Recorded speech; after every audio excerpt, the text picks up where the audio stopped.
Got anything worth talking about? It's been kind of cool and then misty today and rainy yesterday to be outside, but we were able to get out on Wednesday. It's cold. That wind really bit. Didn't feel like 50 degrees. It felt more like 40. We were out on Wednesday. It's out on Monday. Monday? But only 2 days this week, which is during the week, which is not good. I was out on Sunday for a while. I'm sure that you have been doing all kinds of things out there too. And I've had all kinds of things I wish I was doing. I look and say, oh, I wanted to get them all edged again before the winter came. And I'm of a mind that there is an Indian summer coming. My mother always used to tell me that it isn't Indian summer unless it comes after Armistice Day. I mean, of course, it's become Veterans Day since then. Um, and so I heard that so often that I've watched my whole life, and there've only been two or maybe three times that I can say we didn't really get that nice 70-degree spell after November 11th, but every other year we have. One year was in December. I remember I was down at Grassroots Nursery that first week of December, and Scott Bates and I were walking around with light jackets on, talking about how wonderful it was outside. So I'm hoping for a little bit more of that. I'm planning on getting us started at 7 on time today. And interesting. Steve's given me different pictures to use for the questions, and I haven't looked at them yet. Who? Carol? Claire? I cannot remember who sent this one. I did answer her. But she said, I planted this quite some time ago. I've forgotten what it is, but it's coming up all over. Can you tell me what it is? Do you know what it is? I bet Ruth knows. Leaves come up in the fall, and if it's a sheltered winter, or they're covered, they'll be green all winter long. And then they get a flower in the spring that looks a little bit like a jack in the pulpit. Doesn't look like a flower, it looks like a green scape with a hood. And if you let them grow and stay put, they form a nice cluster of red berries at the end of the stem. No leaves. Leaves are in the fall and the winter. Leaves go away as it flowers. And it's called Arum italicum. I think usually people just call it arum. But it does spread around. It spreads by seed more than anything else. And sometimes it can be a bit of a nuisance because just as your fall crocus are coming up or something, if there's an arum sitting next to them, maybe covering over the flower. Hey, Barb. Hey, Steve, you made it. Hi, Tanya. Yep, hello. So Stephen is in winter mode. It's either a baseball cap or a hood this time of year. My head gets cold. I can't imagine why. Hmm. Anyway, Just talking about what a nuisance air metallicum can be. And you know what else I see in this picture? Does anybody else see anything trouble? Like I say, air it can spread more than you might want it to spread. Not terribly aggressive. But in the center bottom of the picture, I see something else that makes me more alarmed about things that spread. is that a Houtinia leaf? I think that's a Houtinia leaf right there. Yeah. Or is that just a very young one of these? No, it's not a young one of these. No, it is not. It is not. I think that's an aromatat, Houtinia cordata, cordifolia, chameleon plant. Oh boy, what a weed that is. You can weed that out forever. Yep, it Non-sweepstakes. does. It does do that. What have you guys got to say for yourselves? What have you been up to? What do you got questions about? What are you glad that you did? What are you glad that sorry that you haven't gotten to yet? Because I have lots of those in those two categories going on right now. A lot of, sorry you didn't get to yet? Yeah, Eh, we always do. wow, I was raking on, was it Monday or Tuesday? And had to keep telling myself, no, stop, don't reach down and start pulling those weeds. Let that go. You can get that when you do the edge, but there's so many things that if you do them now, you can really be you can kind of sit back and just enjoy spring coming up. I'm jealous, envious of Sonia, who's on sabbatical this year and got everything done in her garden this fall. I did it once. One year, I remember getting everything done um, at the old house. At the new house, it's been too much new gardens going on all the time. We're only It must have been pretty early at the old house too, before we had the entire yard was gardens. well, we didn't have the entire yard. We didn't have the pond, but we did have the big vegetable garden in the middle and the what I call Yeah. the flower strip that went around the outside. It was one of those years. So yeah. Ah, no, it wasn't Yeah. when we had the whole front yard done. I never kept up with that. It was hard. No questions so far in chat at all. Not a word. It's the cold and the rain. It makes everybody get quiet. We've got 7 minutes to our official start. Oh my goodness. Well, if there's 7 minutes to the official start, I can't 6 now. I can't just keep on keeping on. I am looking at what time of year is this? The perilla is gone to flower. This is perilla, an annual that comes up and goes to flower. That's garlic chives, another one of those plants that I probably never should have put into the garden. It's late. And who's back here? I think that's still fairly everlasting. But then there's colchicum up back there. So it's got to be September or early October. But I'm not used to thinking of the pearly everlasting. Maybe that's the year that yeah, the butterfly. I moved a piece from the backyard when the pearly everlasting had become a huge clump, but the beech was beginning to get big and shaded. I moved a piece to the front yard. I said, here, let's go in the front where there's sun and you can keep going. And I had to put a basket over it for most of the spring because it got eaten to nothing by that. We had so many of the caterpillars, so many of the butterflies in the yard then. So maybe this was a year when it just kept getting eaten and eaten and it got pinched back and bloomed later. Okay. Yeah, I can't remember. It was the year we did the maintenance, so it was 2005. Bye. Yep. Yeah. Okay. Nancy has a hand up. Nancy, go ahead. Hi, Janet. Hi, Stephen. Hi. Hello. Stephen, I love your Santa beard. It's really, really good this year. Oh, thank you. I had sent you the picture of the curly Amsonia. We put it in for today because that was an interesting thing to hunt down. We got Oh, anything? okay. Yep. Well, last night I got online and just typed in butterscotch Amsonia and went to images, looked through a lot of images, and there was one with curly leaves. Was it from And lime and clay, limestone and clay? yes, Yeah, I found it. yes. Okay, so I was going to try and contact that person and say, does this happen every year? I have not contacted her yet. I thought it was a nursery, but Okay. it is a blogger who just she's an artist and a photographer and likes to write about her plants. So I haven't sent her anything yet. But I thought if she was a nursery, for sure they would see whether that's the regular thing. Anyway, I'm glad you did that because that was what I was going to suggest to people.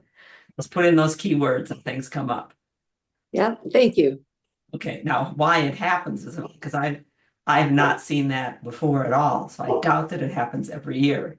But why it happens, that's the question that I want to ask somebody. Did it get dry? Did it? But we'll show the rest of the group the pictures in a bit, And it actually looks so cool. And I wish I had thought before we kept cutting it and putting it in the compost bag to save more to bring inside. yeah, it did. I like your arrangement with the blackberry lily. What's good. Yeah. I have a direct message from Martha. No one else can see these direct messages to me, but Martha is battling deer in the new garden that we helped plant. And she says she's now gone from every day spraying to every 3-day spraying, unless there's a lot of rain. Those of you who have deer and who spray regularly for deer, tell me how often you spray, because according to our friend Julia Hoffley, who represents the plant skid people as a, what do you call it, as a product agent at different nurseries, she says to put it on once a month and make sure you get it on at the end of that month for the next month. But but you do have to coat new foliage. I'm wondering whether just because these deer are still eating what we've sprayed because they're growing so rapidly, replacing what they ate the first time.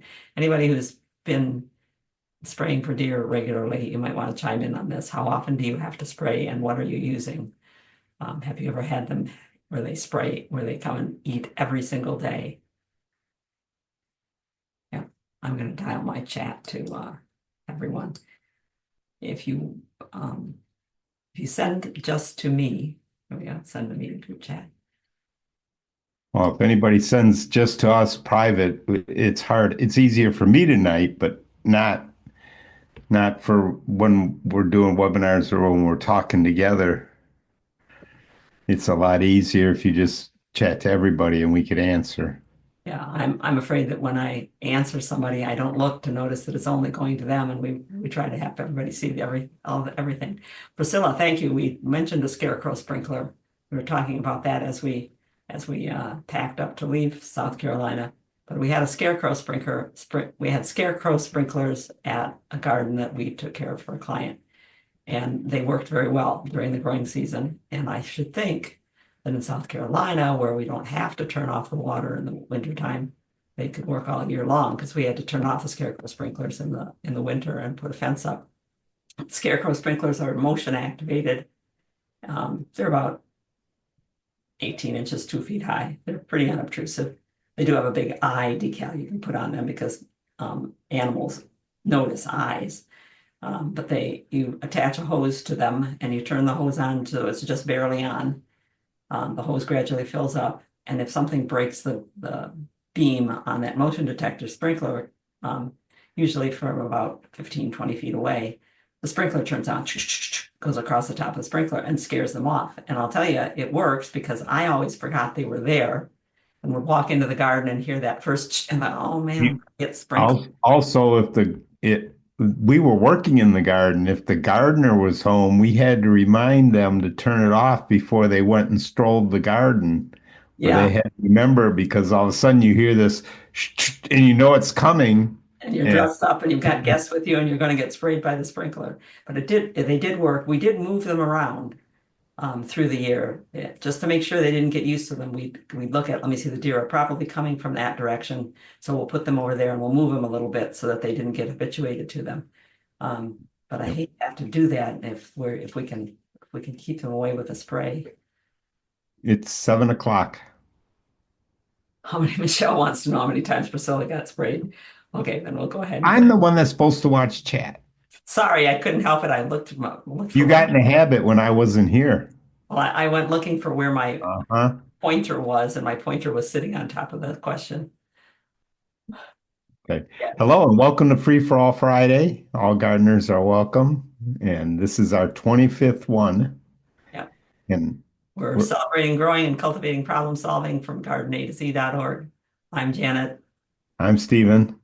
And we ask you to keep your microphones and your cameras off unless you've got a question, and then put it into chat or open that participants menu and find your raise your hand. And when you raise your hand, we'll say you're on next, because another voice is always great here. Us on a warmer day. I almost put in the pictures of us in the snow, Steve, and decided that it's too early for that. Yeah, let's not scare for sure. Everyone here probably knows about our website. I'm glad that you can use it. I hope you can use it. And because we've got a lot written in there and we intend to put a lot more in there. There's still a lot that we've written and we want to write new, not the same stuff. Well, stuff changes so much, in every profession that whatever you're in now, because of it just seems that way. So there's new stuff to write about. Constantly. Today's a good example. And please tell other people that they're welcome to come. They just go to our website and click the Friday tab or the Friday menu. They'll get to this page where there's a link that they can click on to come to the meeting, or the meeting number that they can type in if they'd rather do it that way. But anybody who's been out walking in the garden, or anybody who's thinking about gardening, this is a place to come where you can ask questions and hope that it doesn't snow you in before you can do something about them. Are there any questions before we head into where we're going?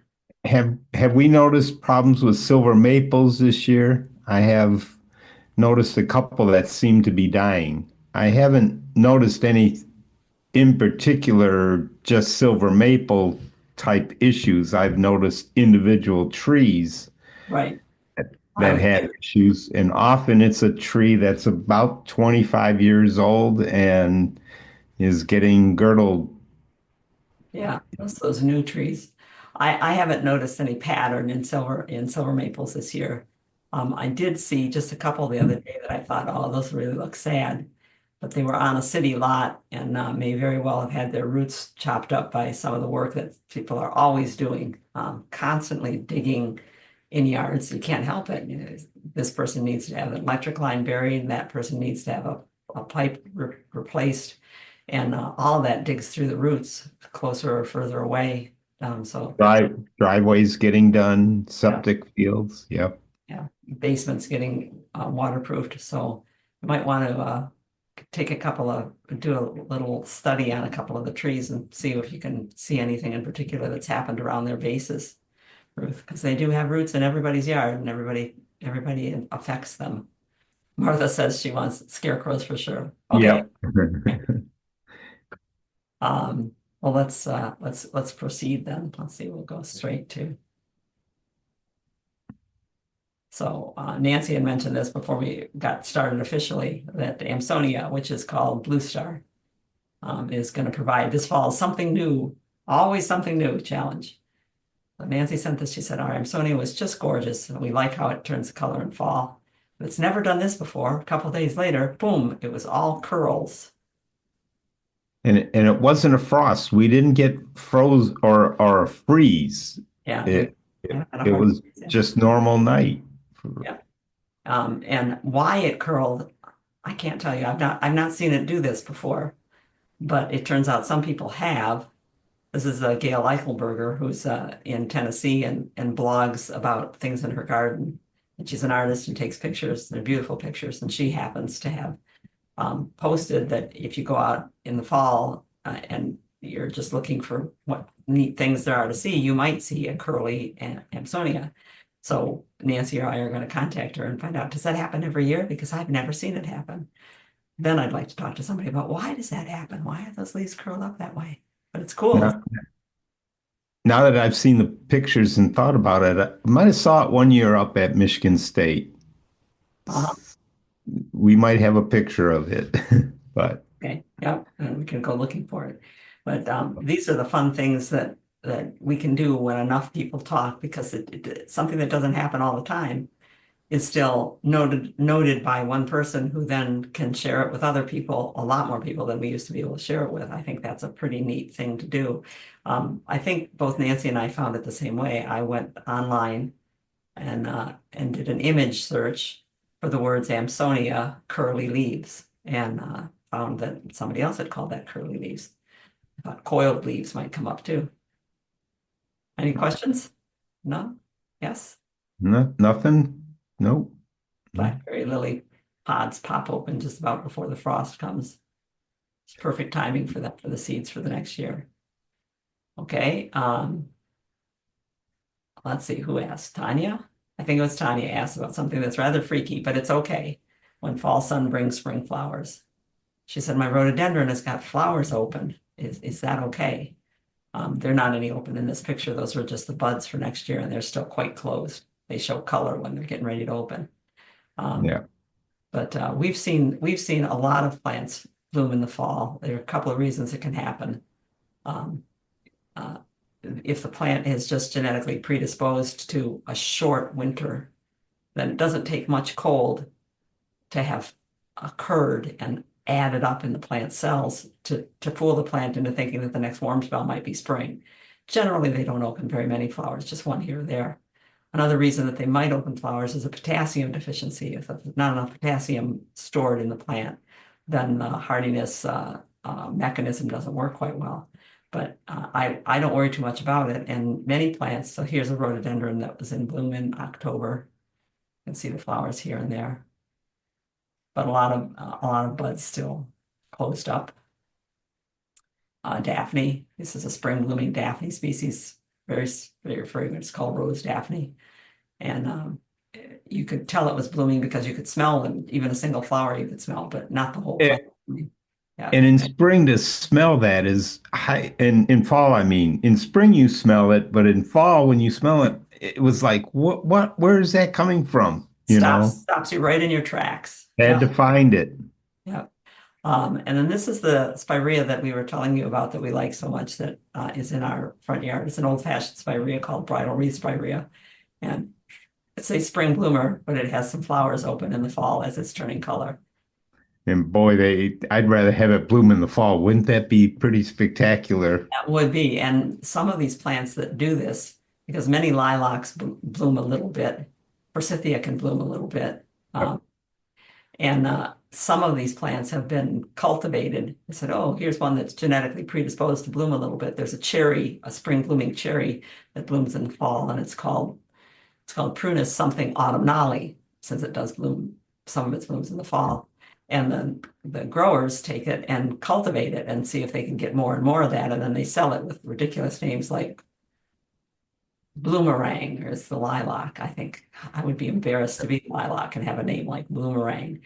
But should not a problem. Enjoy the flowers. Ruth is wondering, will some of the plants we're talking about, especially probably the rhododendron azalea types, will it have fewer flowers in the spring then? Yep, it will have fewer flowers because every flower that opens, every bud that opens now there's not time to replace it by next spring. So you don't get such a huge flush of bloom in the spring as you get on that cherry, for instance, as you get on one that doesn't bloom at all in the fall. Those of Yeah, you that's who've it. been party to our fall cleanup classes know that we're showing you peony stems here and saying the peony stems should not be hollow. If the peony stems are hollow, you've waited too long to cut it down in the fall because that botrytis has gone down and has descended into the crown and infected the buds for next year. And you'll have more botrytis next year. It should look like that when you cut it down. White stems, solid white stems. Solid. And all the way down. Please cut them all the way down. Don't cut them 6 inches high. You're just going to end up with stubble, and that stubble is going to have botrytis spores on it. So cut them all the way down. And leave up the stuff that looks good. If it's in a place where you like it, I leave it up. Things like sedum. Well, actually, we leave a lot of stuff up because we have a lot of animals that we're hoping will reside in our plants over the winter time. Now, this is a topic that those of you who come here to talk about gardening and ask about particular things, and we say, get back to that. You need to keep us honest because 2 Fridays ago, we promised Gretchen, is Gretchen here today? We promised Gretchen we would talk about soil test results. Look. And there were some people who said, we've already talked about soil test results Not right now. and how to use them. But despite the fact that we've already talked about it in a webinar before, it's always good to know how to use a soil test result. And right now is a time when fertilizer is getting put on. So here's Gretchen's soil test that she sent us and said, can you help me interpret this? What does it mean? This is the test result that comes out of Michigan State. But it's very similar, has the same information as what comes out of South Carolina, out of Illinois, out of Vermont's testing program. They're going to give you information about how much of the primary nutrients, phosphorus and potassium, are in the soil. Those of you who know about NPK would say, well, where's nitrogen? They don't test nitrogen in the soil test results because nitrogen is constantly being used up and broken down. And nitrogen is assumed to be something that has to be added each year or accounted for each year. It's not in the soil, whereas phosphorus and potassium, they're there. And this particular test, which is prettier online. So if you click the link on the email that the extension sends you and says, we've got your soil test results, you'll get a more colorful form. But it's the same, Oh, isn't that nice? yeah, but it's the same information, how much fertilizer per 100 square feet, etc. And what you're getting, what you mostly want to look at is where's your phosphorus, where's your potassium? There is more than is needed of phosphorus in Gretchen's soil, excessive phosphorus. There is about okay on the potassium. Magnesium is not something that we worry about in terms of most fertilizers. Some types of plants, it being low could be a problem, but at any rate, we're looking at the phosphorus, the P, and the potassium, the K. And we know we don't want to put in something that's already there in excess. Phosphorus in excess starts binding to other nutrients and locking them up. And you don't want that to happen. You don't want the sulfur to not be available to the plants or the calcium to not be available to the plants.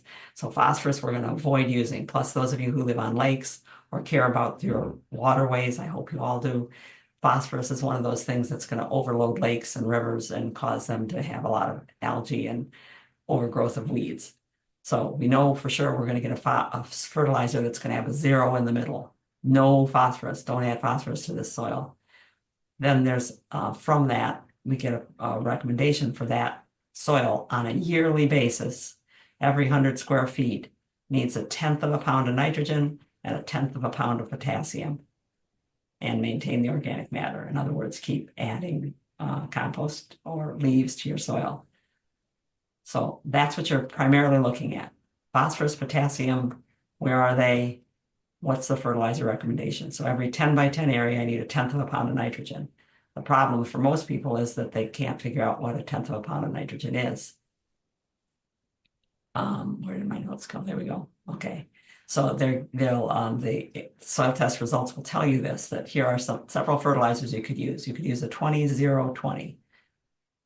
And in that case, for every 100 square feet, you use 1/2 a pound of that fertilizer. If you want to figure out how that works, you find the 3-number package. It's 3-number formula on the package. And you're going to use the fertilizer link. It was on the previous page. The extension gives you a fertilizer calculator that you can click on and put in your fertilizer numbers, and it'll tell you how much you need. Or you take the nitrogen that they say you need, which the nitrogen is the first number on the package, multiply it by the package weight and divide it by 100. So in this case, it'd be 20 times, let's say it's a 20-pound bag of fertilizer, 20 pounds times 20 nitrogen times 20 pounds divided by 100 equals 4. So that bag, that 20-pound bag of fertilizer has 4 pounds of nitrogen in it. And that 4 pounds of nitrogen is enough for 800 square feet because the extension told you to put 1/2 a pound per 100 square feet per year. So that's how you figure that out. And if you don't want to figure it out, well, then use the fertilizer calculator that they give you. And because they tell you about different fertilizers, and I'll tell you that most of the time you're not going to find the fertilizers that you want exactly. Most of the time, I end up at a garden center, or I did when we had clients. I would be at the garden center, sitting on the bags of grass seed, looking at the fertilizer rows, and working with a calculator to say, well, let me see, what if I add just blood meal, which is just nitrogen? It's usually like 400. What if I use just nitrogen and I use just green sand, which is potassium, and the potassium is 0.006. So I figure out how many pounds, and I have to use 2 pounds of this for every 100 square feet and 1 pound of this. So I'm going to have to put 2 fertilizers on if I want to hit it exactly. That's how the fertilizer recommendations and the soil test results go. Another thing that you can pay attention to, and that I noticed on Gretchen's test results, are the CEC. That stands for cation exchange rate. And it indicates how well the soil holds nutrients. So the soil particles have more clay or more sand in it. Generally, sand has a lower CEC number because sand cannot bind with so many different nutrients and hang on to them, whereas clay can hold nutrients. 15 is a great CEC number. 15 is like, good, your soil can hold some nutrients, but it'll also let water knock them off, and then your root tips can absorb them. Higher than 20 CEC indicates it's a pretty heavy clay soil, and it's going to hold nutrients so hard that you can actually end up having deficiencies because the soil is locking them up. Lower than 10, and Gretchen's right on the line here, you don't want to add fertilizer all at once, not if it's water soluble, because if it's a standard water soluble, either a blue powder or one of the granules that melt, that 20 would be a granular. what the plants can't take up right away is just going to fall through the soil. So you're going to apply fertilizer, not just yearly, but maybe in half in the spring and half in the fall. And you're going to use a slow release fertilizer, something organic, so that it takes longer to break down. Another thing you can look at is the soil pH. Don't give it as much weight as some books do, because plants will grow in a really wide range of pH, but most plants grow really well at 5.5 to 6.5.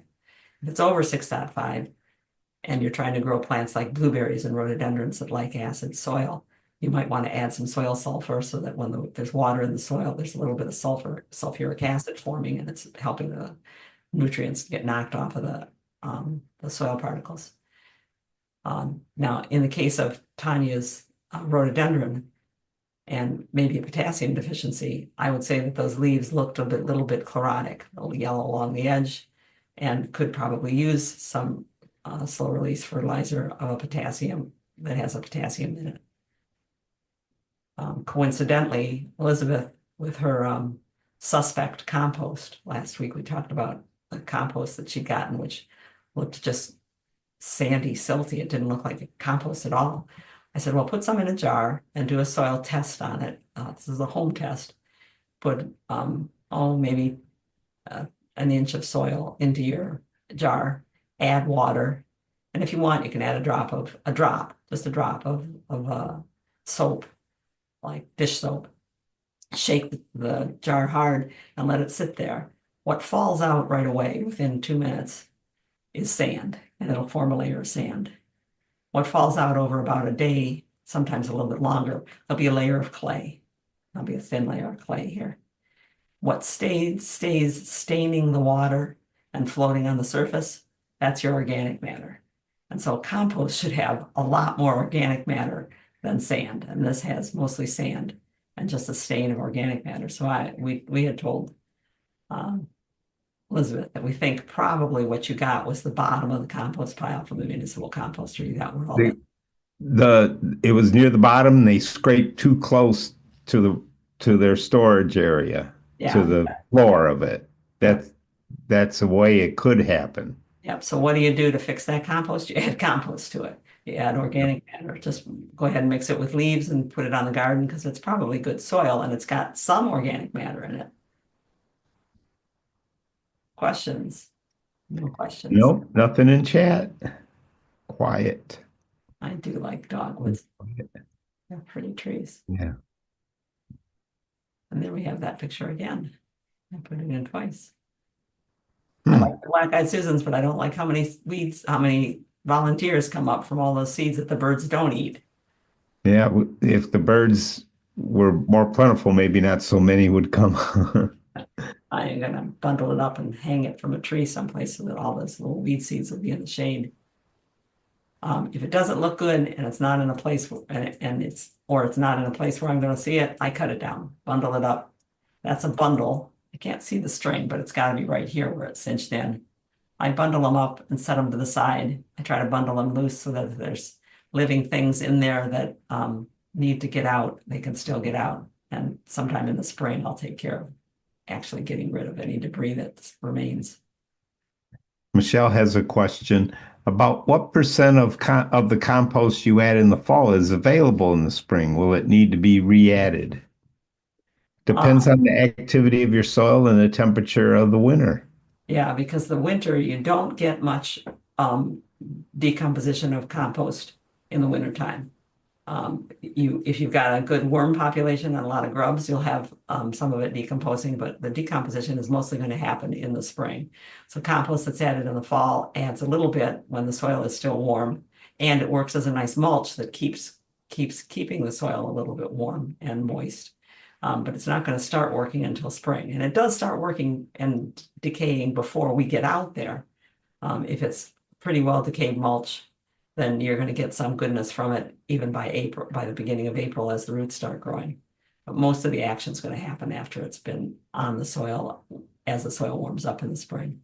Boy, there's a lot of weeds in this hosta. I got to get out there. There's buckthorn in there. Yep. Looks like an oak tree coming up here. an oak tree or a thistle. I hope This, not sow thistle. No, no sow thistle, please, no sow thistle.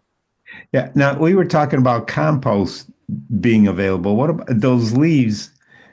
How come the compost doesn't break down, but yet the leaves seem to for us? Well, some of the leaves break down. Yeah, Some of them don't, like oak leaves don't break down. oak or sycamore. Leaves that worms like tend to get broken down. So they like birch, they like apple, they like cherry.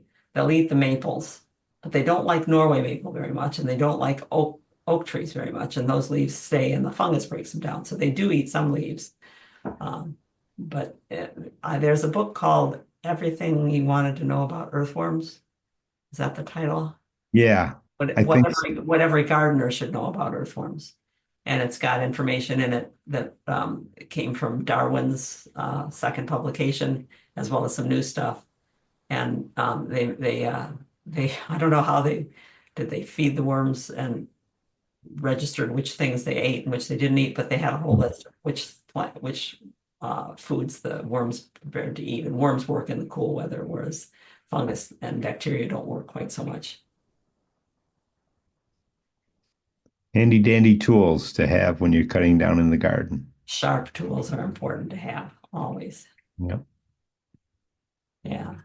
Bittersweet, pokeweed. What else is coming up in there? I must have gotten out um the buckthorns. Yep. We also promised someone that we would try to look and see how quickly Seven Sun grows. Let's see, that might have been Barb. Yeah, I think Barb had a little Seven Sun in a 4-inch pot, and she wondered how fast it was going to grow. And a plant's growth is like when someone tells me that it's an 8% mortgage, or they tell me it's 4% compounded interest. It's all just numbers until you actually see what the accumulation is or what the loss is. And that's the way it works with plants. They're all just numbers. Seven sun shrub, Heptacodia myconoides, is a average growth rate plant, 1 to 2 feet a year. This is one we started with in fall, late fall. It's almost November of It is November. That's past Halloween. The pumpkins are already, 2020 out there. Yeah. yep. So this little seven sun shrub, which was maybe a little more than 3 feet high when I started with it, I'm going to take it out. I'm getting ready to take it out of the pot and rearrange its roots. Oops. And there it went in the ground with a cage around it because I don't want the rabbits to eat the base of it. You can probably tell I put it in the ground and I cut a lot of it out. I said, I want you to be a tree form, and I want you to be a tree form more quickly. So I left it with the one trunk. It happens to be leaning backwards, but I'm going to leave it with one trunk and see what it does. There it is now, and that's 4 growing seasons later. Actually, 4 growing seasons because this was the beginning of this year. It's 2024 with the early bulbs blooming. And it's leafed out. It's about 11 feet tall. So it went from 3 feet tall to 11 feet tall in 4 years. That sounds pretty good. That 8 feet means 2 feet a year. It also grew a lot more than that. The original trunk, which is crooked, is back here. And I'm about to take that out. I've been taking things out as they grow because I wanted this to happen. And it did happen last year. See the straight trunk? So now I'm going to take out those two trunks. So it grew 2 feet a year, despite the fact that I keep cutting chunks out of it in order to reconfigure the plant. And it's in a pretty shady area. It's a limbed up spruce and a little bit of a limbed up fir Yeah. that would You block might- quite a bit of its sun. And you might wonder why we got it planted there because the sun is better for it. It'll grow in the seven sun shrub will grow in the shade, in the half shade. Yes. But it Yeah. doesn't bloom nearly as well. But we've got it there because those spruces are bye-bye plants. Yep. They were in terrible shape when we got here. We took off all of the dead halfway up the tree, but both of them are girdled. Neither of them is going to live for a lot longer. We're leaving them just until we can get our other plants, this new plant, for instance, to get big enough to afford some housing for birds and squirrels because the tops of those trees are still used by birds and squirrels. And once they're gone, this guy's going to be sitting in the sun and will take off even faster. I really wanted to find a Cherokee sunset for our Cayo memorial tree. Yeah. One of these days I will. Yep. Asters blooming must be October This is, yeah. and winter. Yeah, that's from the series that this is from the series of pictures that Steve took. And we said we want the same angle. We want to always take it from the same angle. So we actually had Steve stand where he was taking the picture, record which camera he was using, which lens he was using, and we outlined his feet on the pavement so he could stand in exactly the same place. And still, still, some of the pictures just didn't line up. Nope. It's hard to do. Chokeberry is bigger than people think it is. You know. Yeah, it's beautiful too. Carol has a raised hand. Hey, Carol. Hi, this is a question about overwintering nursery stock that I won't be able to plant. I have some perennials that are in 1 gallon containers, and I was looking at them today to get them prepped. I generally successfully overwinter in an unheated garage. Some of them are extremely root bound in the pot. If I was planting now, for example, I would cut that bottom off. Yep. But since I'm not, what should I do with them as I prepare to put them in my garage? They've not been frosted yet. They're not frozen, but I just took a look at them today and I was curious about, should I go ahead and cut them up and repot them, or should I just leave them alone? Should I whack that bottom off and put some more soil in the bottom? I just need your guidance. Thank you. If you have time, go ahead and cut the bottom off and slice the sides, put them in a slightly larger pot because they can grow roots in the winter. And especially if they're in a protected place, the carbohydrates from the leaves are continuing to move down into the roots. And if you can get them a head start that way, go ahead and get them a head start. But if you want to put them in the garage because you don't have time right now, just put them in the garage. Nurseries are certainly doing that. They're putting them away as they are, and they'll get to them when they can get to them because your standard nursery has got probably 4,000 or 5,000 plants they're putting away that they don't have the time to handle now, but they'll get to in February or March. They'll take them out of cold storage and do it then. So either way works. I just like to give them a leg up on next year by manipulating the roots now. Thank you. Sure. Michelle is Back yeah. Go ahead. back to those spruces. Would it be safe to keep the trunks for other wildlife to make homes? And we've done that in the back. In fact, I had one taken down when I shouldn't have. The last time they took down some. Yes, we may leave we may leave them up. Yeah, But we have 3, 4 in the three back. in the back. Yeah, Yeah. got at varying heights. We cut one at 10 feet and one at 15 feet and one at 12 feet. And we could leave these up. In the front yard, it tends to elicit a little more interest from neighbors, and we'll see how it looks. But yeah, we think that they're worthwhile to keep up to a certain extent. Also on the questions picture, that was a red choke cherry, brilliantissima, Brilliantissima. Aronia brilliantissima. Actually, it's Aronia something carpa. Melanocarpa is the One is the black, one is the red, and I never remember. Aronia rubens, Aronia, but there's another name in there because Yeah, Aronia melanocarpa, which is also pretty, but it has black fruit. that's the black one. So the other one is, And it's Aronia arbustifolia. Anyway, it's got a middle name between that and Brilliantissima. Brilliantissima is just one type. yeah, that's that particular one was brilliantissima. Yeah. And this is while I was raking up the leaves and the pine needles, this is what I was wishing I was doing, edging the beds because they look nice for the longest time if you edge them in the fall. They have the Yeah, longest continuous prettiness on the edge. And it yeah, also helps keep those weeds out. Sorry. and yes, I cut down all those daylilies. The foliage isn't going to do anything for me, and it's not a naturalized garden in this picture. It's one of my clients' gardens. Yeah, we're great cutters. This is Clematis viticella, one of the late blooming clematis. And I cut it all the way to the ground. I do it in the spring if I've got time. I do it in the fall, and I didn't cut it down the spring before, so it got even more shaggy than it was. So I said I made sure to cut it down in the fall. They still bloom just fine, the late clematis. Actually, all clematis will come back fine. Yeah. They come back like asparagus comes shooting up all over. We took out some canna at the Waterford Library this week, and somebody said, "Aren't you going to save it?" I said, "No, I'm not. If I can't approximate a root cellar easily inside the house because I want a root cellar which would be 50 degrees and 50% humidity. That would be perfect. But I know they're beautiful. I love the variegated leaf cannas, especially. There's a lot of nice cannas.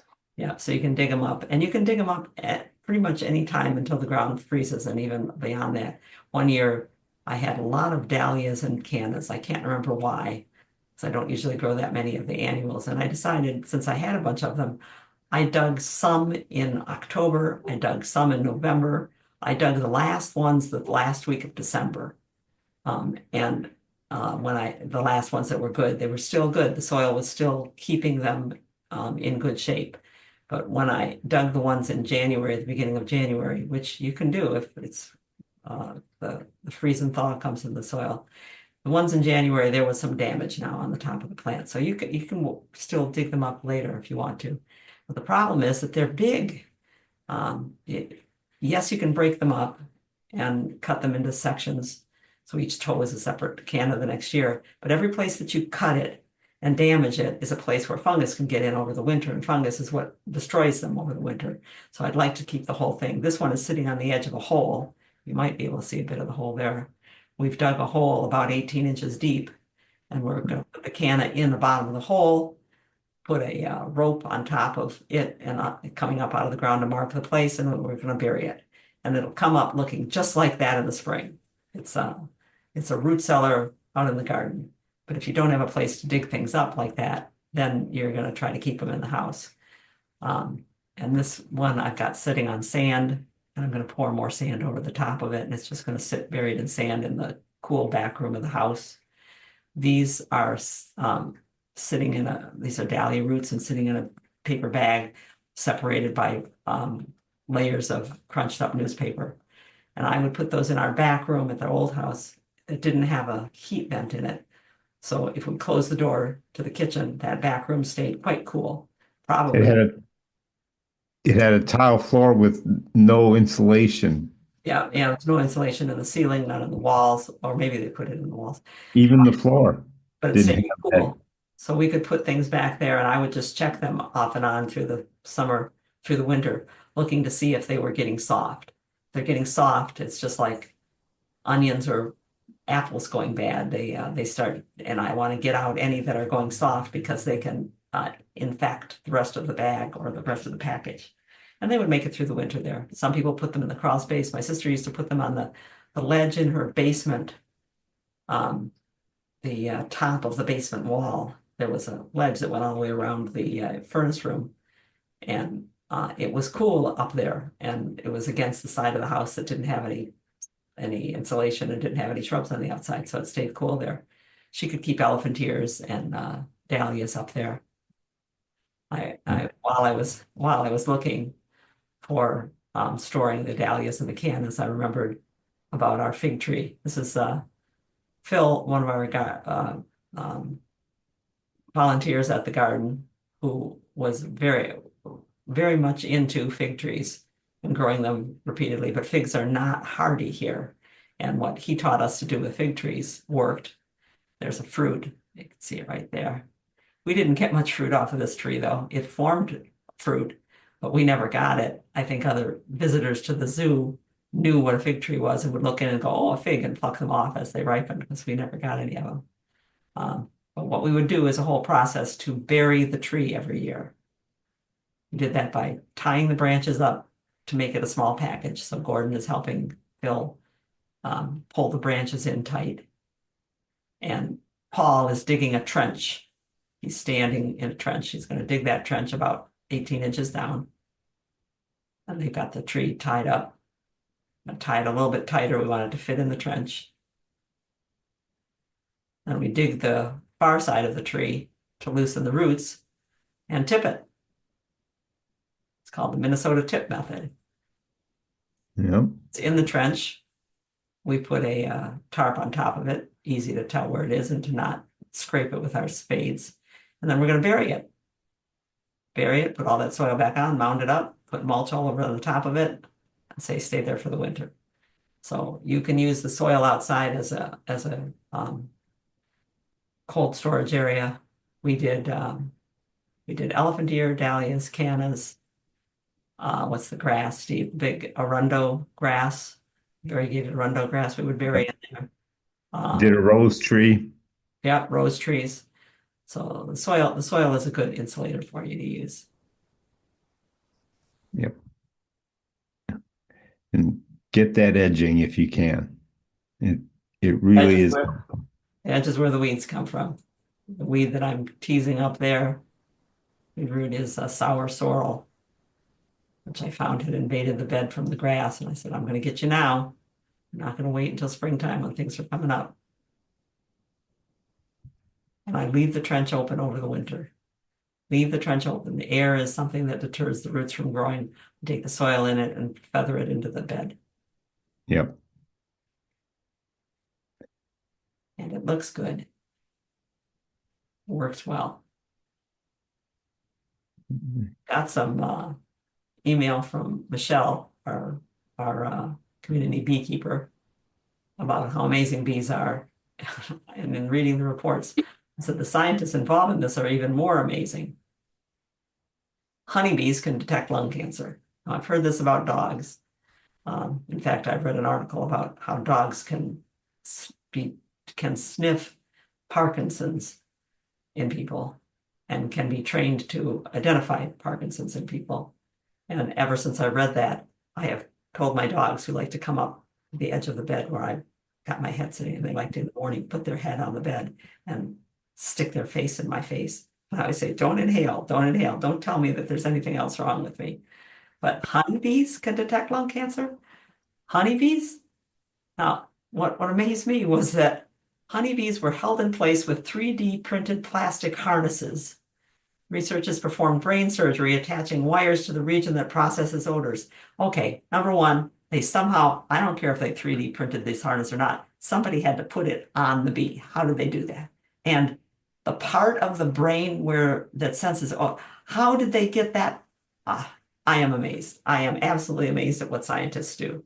These honeybees do they drug them first? What did they do? But that's pretty interesting that they can smell lung cancer cells.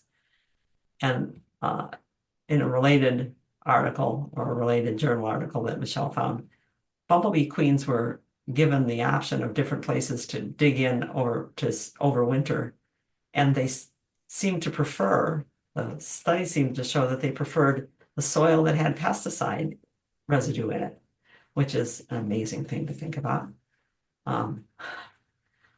Just, it's worth thinking about these things, don't you think? Next time you see a bee, tell them you are far and away more complex than I ever thought you were. Michelle said they probably knocked them out with a gas first. That's a good thing. I wouldn't want to be the scientist who's holding it when it starts going in my fingers. Yeah. The Minnesota tip was very incredibly interesting to Diane.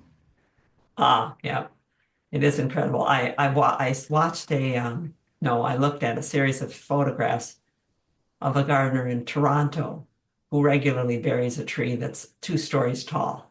And it's quite the process. He's got pulleys attached to the house and neighbors that help him lower the tree down. And this was quite a while ago, so maybe he's not still there. But the things that people will do are pretty amazing. I think there are a number of greenhouses that are holding plants for people over the winter, plants that are too big to take into the house. I know Goldner Walsh does that, and so does Bogey Lake Greenhouse, because people are looking for places to save these very special plants. These leaves are from smoke tree. And those are the smoke trees. That's The American, our native smoke tree. Cotinus obovatus, our native one. They're all poking up through the edge of the planting here at on Woodward Avenue in Bloomfield Hills. Yeah. Okay, thinking about that pesticide-laced soil that the bees were digging into, I've written many times about weed killers and the problems with weed killers. It's been 70 years now, since the 50s, that we've been using weed killer in the plant world. And the weeds have learned to play the game. This week I was reading in the Massachusetts Institute of Technology Review. And my sister graduated from MIT, so I see this magazine off and on. The lead article was about the resistance that weeds have developed to our weed killers.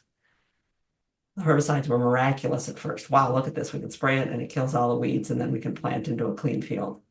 By the 1970s, when the Roundup ready crops were introduced, were corn, tomatoes, potatoes. There's another one that came out at first that were bred to be able to resist Roundup. It meant that farmers could spray the field even after they planted to get out the weeds. And that was the biggest spur to large scale herbicide use, where whole fields, and if you've driven through Iowa, you know what we mean by whole fields, miles and miles of a field all sprayed with herbicide. By the late 70s, weeds with resistance had been identified. I think some of the first ones were amaranths, pigweed, and one of the rye grasses, but they were resistant to the herbicides that had been used. So the plants that survived being treated with herbicide had born offspring, had created seeds that had resistance, whatever it was that allowed them to resist it. They were passed on to the next plant. Today, reported in this article, there's 273 plant species that have developed resistance to a total of 168 different herbicides, including Roundup. And those 168 herbicides have 31 different modes of action. Modes of action are which path, which chemical or biological path does the herbicide take to block the growth and kill the plant. Some of them work on, like some of the pharmaceuticals that we take, some of them work by changing enzymes in your body. Some of them work by beefing up the cell walls in other ones. But 31 different modes of action, and plants have figured out how to get around them already. I can get depressed about that, but this particular article, this particular magazine carried some articles about what we're doing, because we need to stop using so much weed killer, because it's not working. It's working less and less, to where it's people are losing crops. There's a company called Carbon Robotics that makes a laser weeder, and I read about it and I thought, how cool would that be to have an automatic critter that runs around in your garden and can identify by an artificial intelligence program a weed from the desirable plants, and then uses lasers to zap them. I thought it would be like our neighbor's robotic mower. Well, no, it's not like our neighbor's robotic mower. It's made for large scale. This is it, the laser weeder, and it's being towed by a tractor. And you can see the light underneath it. It's LED lights lighting up so that the camera lenses can all see well. And it's being used to a great extent by people who grow specialty crops, not the corn and the potatoes, but things like vegetables that have to be dealt with differently. They can set the wheels at a different width for different crops that they're growing. But it appears to work pretty well. And maybe someday they will come out with a little one that we can kind of set loose in our garden and have it wander around, and we can program it to flip the chart. These are programmed to recognize the lettuce that is supposed to grow there and kill everything else. We could program it to kill the chameleon plant or the sow thistle and let everything else go, which would be kind of nice. Yeah. Michelle thinks we may have, Michelle says now we should be concerned with the seeds that are sprayed with neonicotinoids. Neonicotinoids. Neonicotinoids, yeah. Well, I'm not sure that in that case, it wouldn't be the plants that are developing resistances. It'd be the insects that are developing resistances. Yeah, we didn't happening. Yeah. Yeah, we didn't.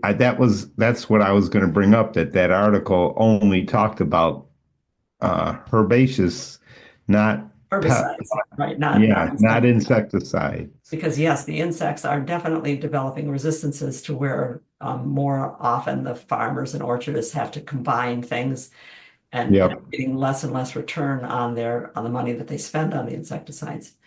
But this weeder, this laser weeder, which appears to be the only company that's making it, is being used all over the world, which is kind of neat. People are trying to jump on the bandwagon, especially the organic growers. They're looking for ways that they can do things without using the asides. The less we use of pesticides, the better. We may find out lasers were bad for the soil eventually, but who knows? Right. One of the things that they're doing besides using the laser weeder is they're steam sterilizing the soil before planting in order to kill the weed seeds. This is like doing a solarization where you heat up the soil underneath plastic for a couple of weeks. But this works you can do a few acres in a couple of days where you go down and inject steam into the soil so that the top layer where the seeds are laying, you're killing the seeds that are there. They're trying different tactics, and that's what we need to do more than anything else. No questions at this time. Okay, what are these leaves from? That we already answered that smoke bush. Okay. Sorry about that, Steve. Okay, and when we've got things that look shaggy, this is Russian sage, in one of the gardens that we tended at Michigan State, and I am not impressed with what Russian sage does in the Great Lakes.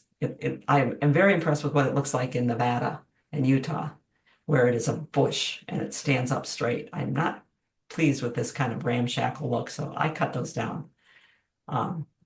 At the Waterford Library this week, we have a lot of color, a lot of things that people like to look at in that garden. And that's the way any garden works. There's the color and that creates a focal point and people get used to looking at it. Now it's come to the point where we're going to have to clip out that color. And so we've created some winter color instead. We've already cut down a number of the plants in this bed. And now it's time that even the blue salvia, which probably will make it through the winter here, it's protected. But even the blue salvia is going to turn black soon and stop blooming. So we're going to cut that out. And once we cut that out of there, there's a big empty spot in this garden. So we laid down juniper branches in a radial pattern. We just put the butt ends all together here and then used smaller branches to cover the center where we could see the wood, and added some penstemon. Yeah. Donna sprayed it with some red to make it even I redder. thought it was redder than. Yeah. I was going to ask the name of that one. Yeah. So we have some protection for the salvia, even more insurance that it's going to come back next year. And we've got some interest in the garden in a place where people were used to looking at color. We've got things for winter here in the garden. There's a lot of lavender that's here, and there's prairie drop seed. But there's going to be a space here where we took out, forgot what we had planted there. Petunias. We took petunias out of this area. So we made a little pine shrub.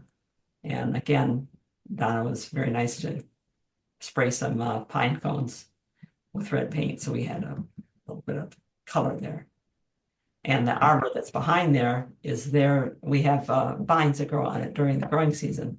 And some of them that stay. There's a clematis and a honeysuckle that stay back here. But that's a focal point too, that kids love to walk through that arbor. So various people brought clippings from their arborvitae and junipers, and we've threaded them into the arbors so that there's some interest there in the winter. Next to it is a viburnum. It's a beautiful plant when it blooms. It's a good background for other things during the growing season, and it turns this wonderful color in the fall. So It's the Carlisiae, right? yeah, and so we like it to continue to look good. I'm going to take the salvia and cut it down. We opted not to cut the gazania down because they're so dense that they'll probably look like little bushes in the wintertime. And we used arborvitae branches to just get a skirt underneath the viburnum. In this bed, there's a lot going on that's still going to keep on going on, but the baptisia is not big enough to warrant winter interest treatment. Snapdragon can be cut all the way back. The mum can be taken out.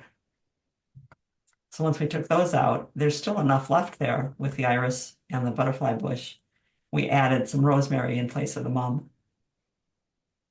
And just look at that tricolor sage. Once these iris leaves fall down as they get colder, there'll be the sage and the butterfly bush still looking good for a long time with the beautyberry behind. The main Do you spray the greens with wilt-proof? Miller is asking. No, we do not spray the greens with wilt-proof. You could do that and that would extend their life. But for the most part, they'll be good right into March when we start again. And if any look bad along the way, we can take them out as the winter progresses. But no, we don't spray them with wilt-proof. They're fresh. It's not like some of the Christmas trees that are cut in October for use in December, and by the day after Christmas, the needles are falling off of them. These are things that were just cut that day or the day before by the volunteers who brought them there, and they'll last for a long time. The gomphrena had gone crazy in this main bed, and we let it come up because people just love that plant. But now we're going to take all the gomphrena and the remaining petunias out of here. So once they were out, we decided to leave the gora, another plant that's a shrub in the desert Southwest.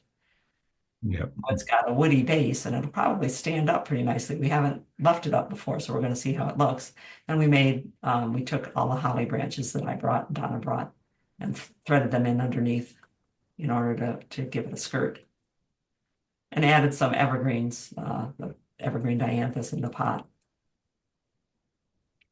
And we had a lot of the very limber, long branches of the holly left over. So some of the gardeners went and threaded them into our wattle over by the book return by the Amsonia. Just gives a little bit of green. And in the bed with what's called the memorial rock, memorial boulder over here, we didn't cut down the clematis, the Clematis heracleofolia, the blue bush clematis, because darn if it wasn't still just blooming and had buds on it. So we left it up. We'll have to go back and clean that up afterwards. And this Kusa dogwood, for Sue's sake, Sue, who we stopped to look at your Kusa dogwood this week, this is a Kusa dogwood that was this big. See this part of the branch right there? It was this tall 5 years ago. And a bigger Kusa dogwood was right here.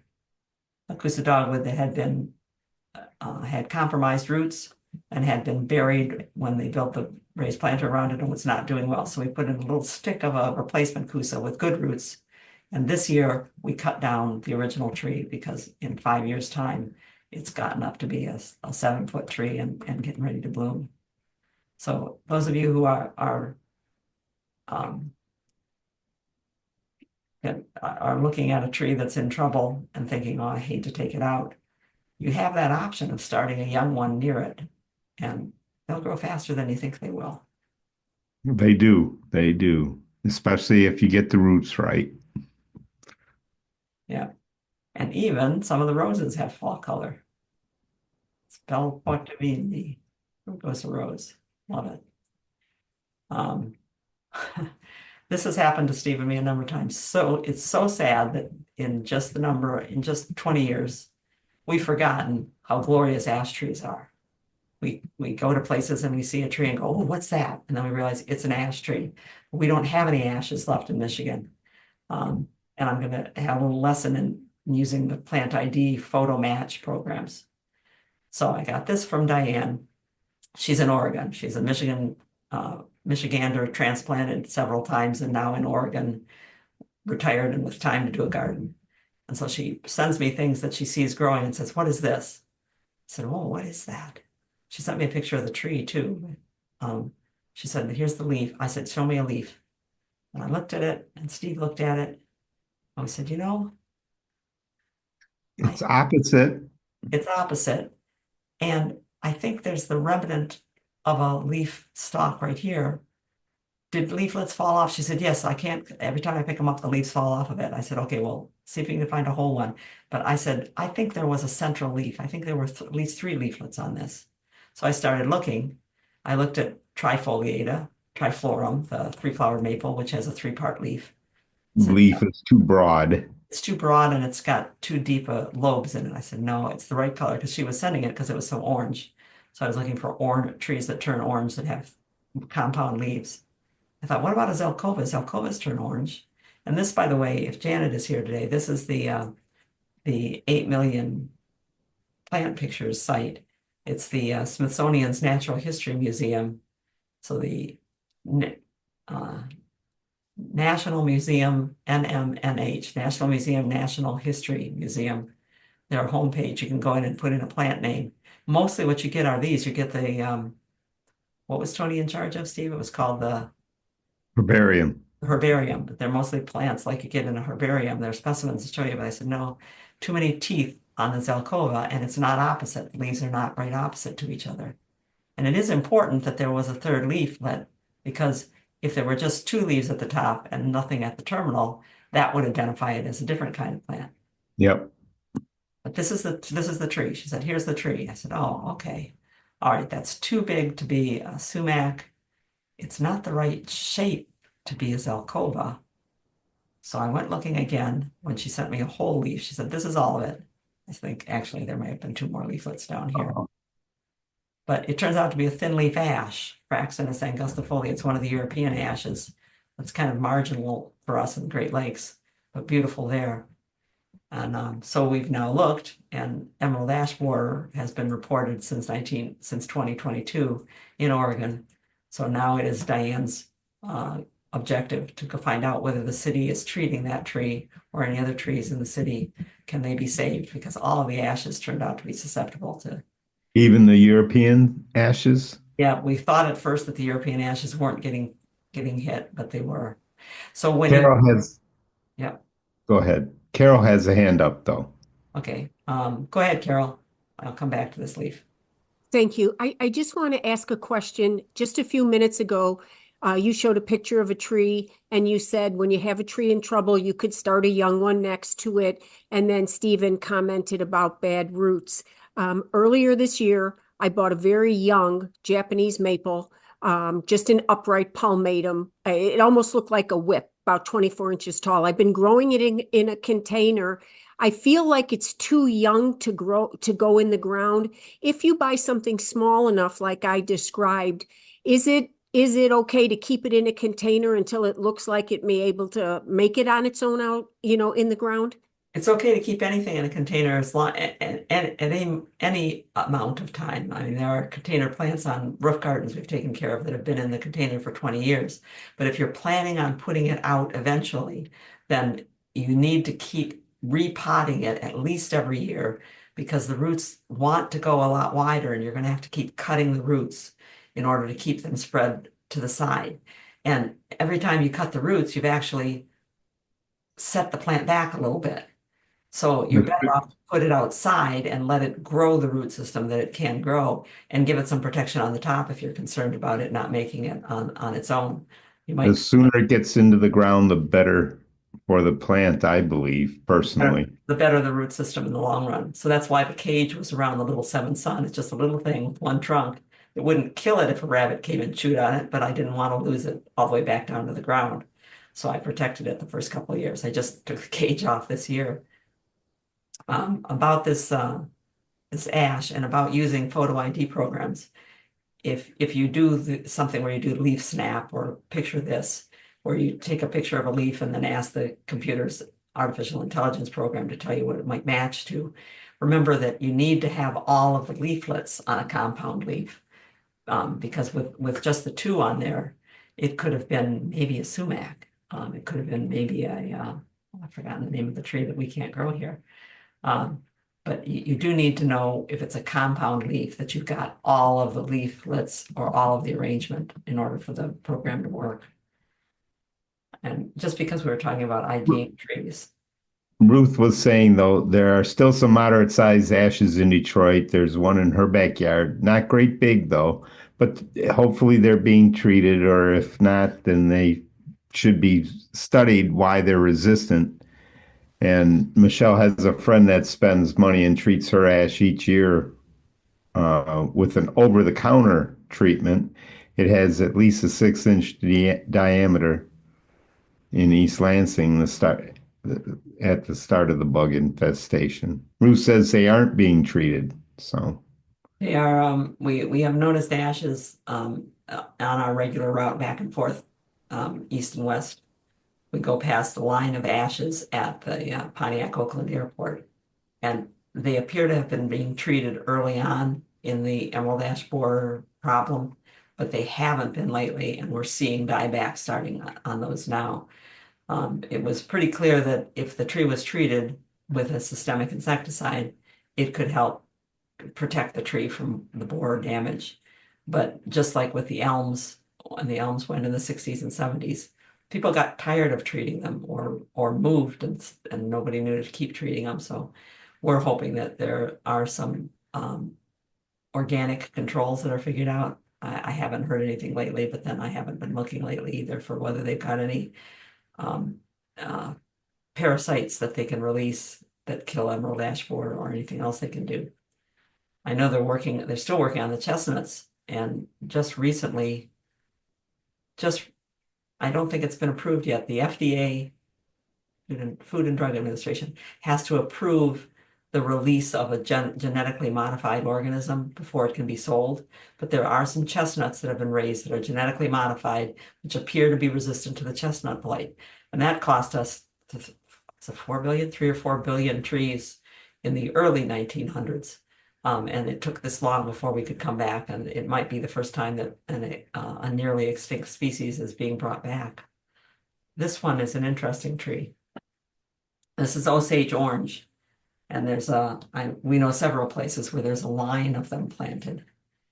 If you see an Osage orange produces this fruit, which when it falls off that tree, they haven't fallen quite yet. When it falls off the tree, it can hurt. Yeah, and it's in the citrus family, but they're not edible. If you see a line of Osage oranges, almost certainly you are standing at what was the edge of a pioneer farm field. Because in the 1800s, for whatever reason, this tree, which occurs in only one small part in the Osage River Valley, and I think that's in Arkansas and part of Oklahoma, it's the only place where this tree occurred. But for some reason, the government agencies latched onto it to promote it among the pioneer farmers, to say this is a good tree to put along the edge of your fields and keep it clipped because it makes a great dense hedge, and it's very hard, dense wood that everything you clip off of it can be used for a slow fire or tool handles. And where they still are, somebody has long ago stopped clipping them and they've become trees. Here it's at a car wash and nobody's paying any attention, which is good because it means every year these are going to fall. There's lots of them up there. It's a good thing there's not a sidewalk right underneath it. Yeah. It's almost 5 after 8. Oh, we gotta go. Okay, so we'll go. Some comments quickly about the ash. Ruth says they aren't being treated. They outgrew the borer damage, and she doesn't know if they will continue or not, but so far so good. Greg says there was a large ash in his neighbor's yard that gave it up 10 years ago, but some seedlings from that tree are still growing along the lot line as scrub-like, about 20 feet tall still. I'll see if I can get us an update on what they're doing with emerald ash Yeah. borer. The problem with emerald ash borer is that when it was so terrible here, it was because we had a lot of ashes for them to live off of.